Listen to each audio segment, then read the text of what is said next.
Good day mga kautol, panibagong araw, panibagong pagkakataon na naman para sa atin. Ito, nag-aalmusal na ako ngayon kasi papasok tayo. Lumpia, kape, sabay stencil. Yun, hindi ko kasi natapos yung stencil kagabi. Tapos ito, magpaplansya na ako ng damit na susuotin ko. Ako kasi yung tipo ng tao na gusto ko laging planchado yung suot ko. Di bali nang malate, basta maayos yung suot.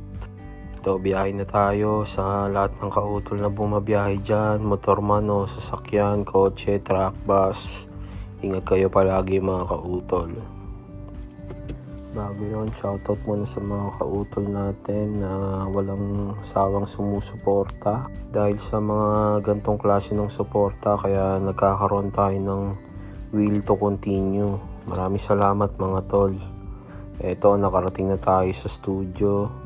Nakapag-prepare na rin ako ng gamit. Etong nilinis ko na grip at in-sterilize. Kunin na natin at mag-start na tayo. Bale, itong project na to mga utol ay full sleeve skull pirate yung tema.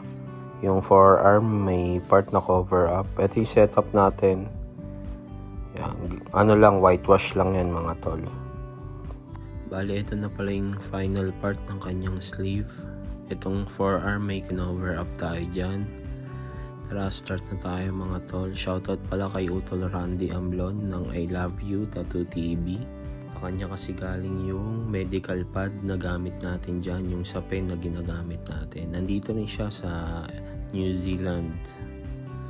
As usual mga tol, itong gamit ko ay 7 round shader para hindi ganun ka-sharp yung linya, hindi mukhang cartoonish.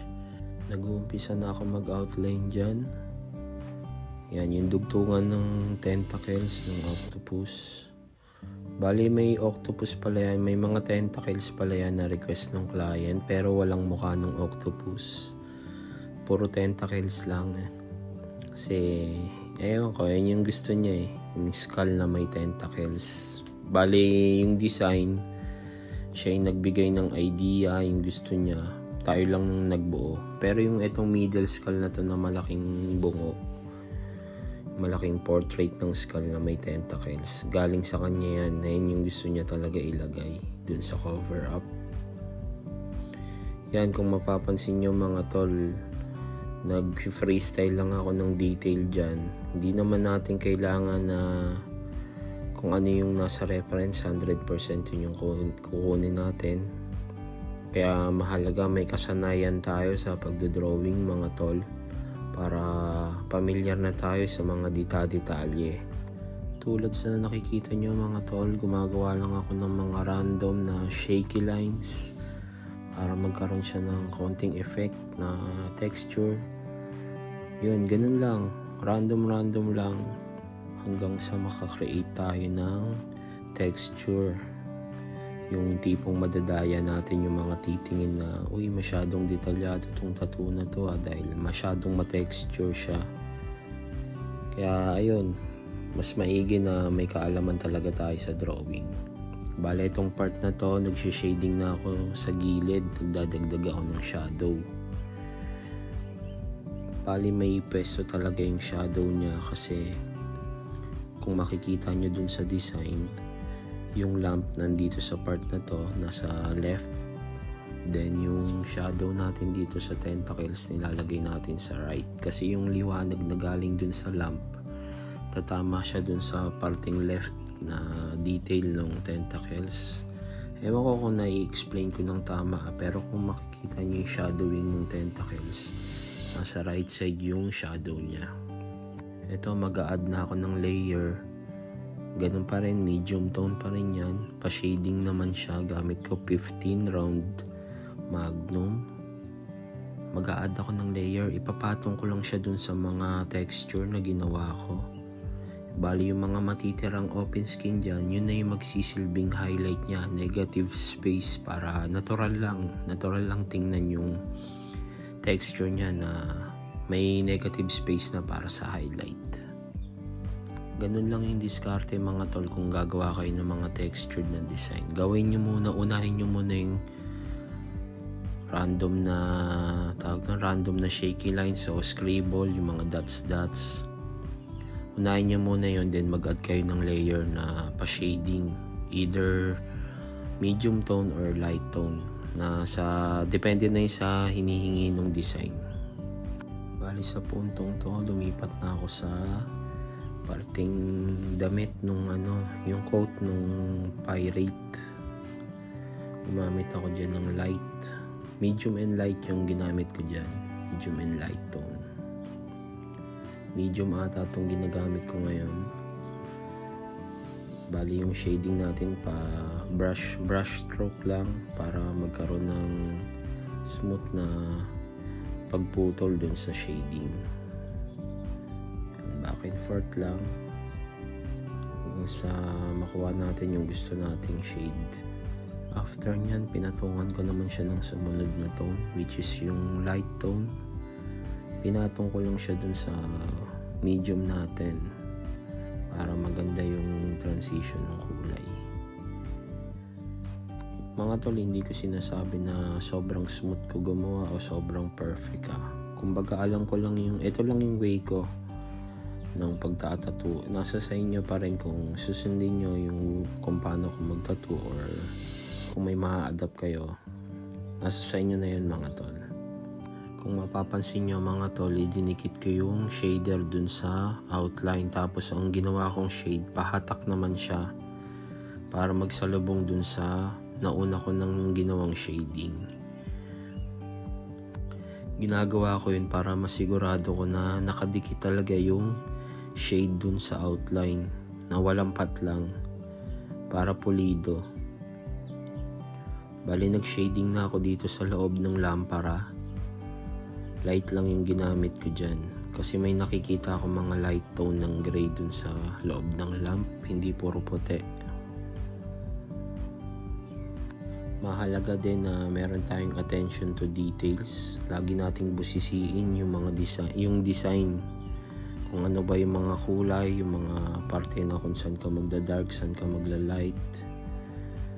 Yun, lagi importante yun na lagi tayong sumisipat sa design kada nagtatattoo tayo. Ngayon mga tol, 2024, sobrang dami ng magagaling na Pilipinong tattoo artist. Sobrang nagsi-improve na lahat.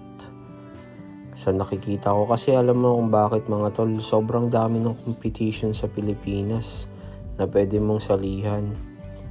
Sobrang mababata ka talaga sa iba't ibang klase ng design, iba't ibang klase ng tattoo. Batak na batak talaga yung mga mananatong Pinoy kung ikukumpara dito sa ibang bansa. Dito sa New Zealand, 2 lang yung tattoo competition eh. 2 lang yung event na convention. Tapos hindi ka pa basta makakasali, kailangan mo pa ng invite. Kaya ako ilang beses na ako nag-inquire dito para makalaro lang, pero kinasama ang palad mga tol, hindi tayo nabigyan ng pagkakataong makalaro ngayong taon. Pero sana next year makalaro na tayo dito sa convention dito sa New Zealand. Yun yung pagkakaiba talaga. Kaya maraming magagaling na Pilipino. Proud ako na Pinoy ako na lahi ng magagaling na mananato. Na-i-open ko lang yun kasi sobrang miss ko na rin yung mga event eh.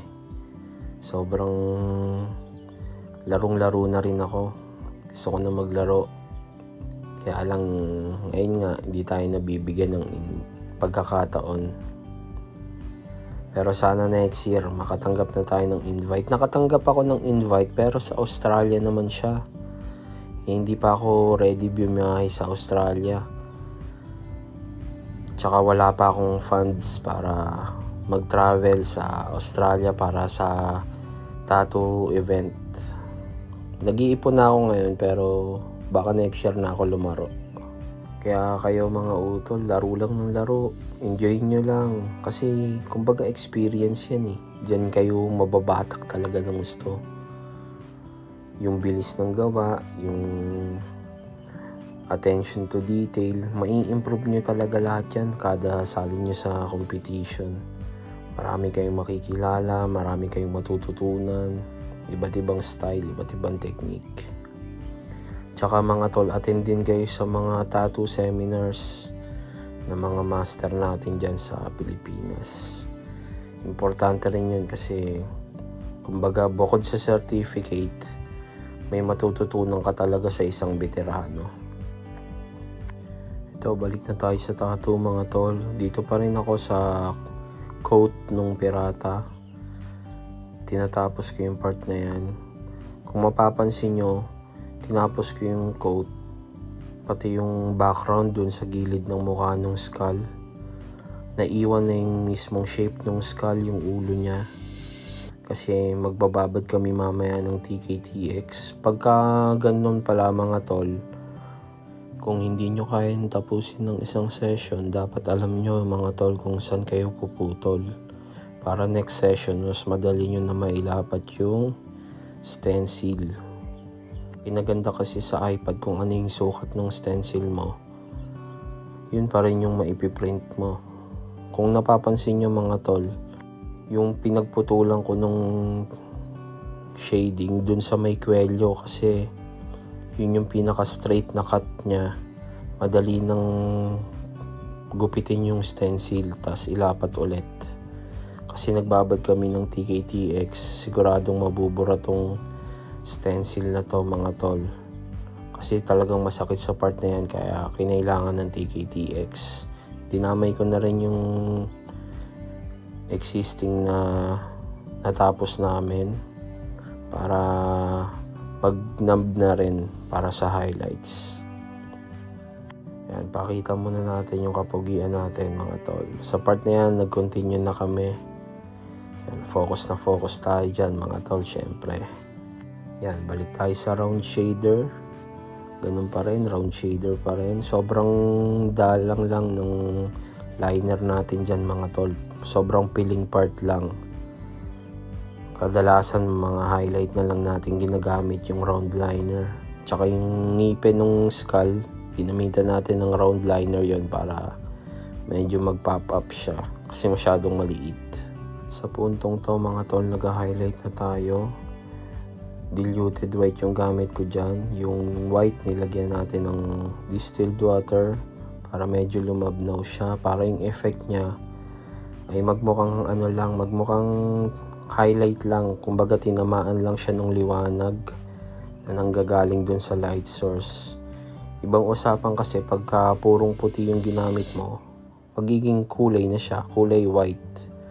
Kung may mga part ka na may mga design na may kulay white talaga, iba yung highlight kaya tinawag na highlight para yung effect niya tinamaan lang siya ng liwanag ng light source. May mga artist nga na hindi na gumagamit ng puti sa highlight, yung natural skin na yung ginagamit. Kumbaga nagle-leave lang sila ng negative space, pero ginagamit lang yun pagka talagang maputili yung client mo Pero kung medyo moreno, mas okay pa rin na gumamit ng white, ng diluted white para sa highlight.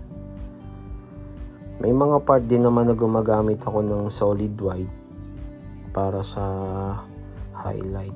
Kumbaga yung sobrang liwanag niya talaga. May mga part pero hindi lahat. Kasi gusto ko yung effect niya talaga realistic Hindi yung masyadong flat, masyadong angat yung white. Ayoko ng ganun. Kaya gumagamit ako ng diluted white. Yan, ito na yung kinalabasan ng tattoo na ginawa natin mga tol. Sa inner arm niya. Yung ibang part, healed na yun. Yan, kita niyo yung effect ng liwanag. Hindi siya solid na puting-puti. Diluted white lang siya mga tol. Ito na, healed na yan. Yung parteng bunganga ng malaking skull, may kinover up tayo dyan. Kaya medyo madilim yung part na yan. Pakita ko sa inyo yung ibang part ng sleeve niya. Ito, healed na rin tong outer part. Puro pyrite yan. Ito, maliit na pyrite. Medyo natagalan ako sa part na yan noong nakaraan. Ito, sobrang solid din na ito. Healed na to. Yun lang mga tol. Maraming salamat sa panonood. At kita-kits sa next video. Shoutout sa inyong lahat. Maraming salamat sa walang sawang suporta mga tol. Ingat kayo palagi mga tol. More clients to come and God bless.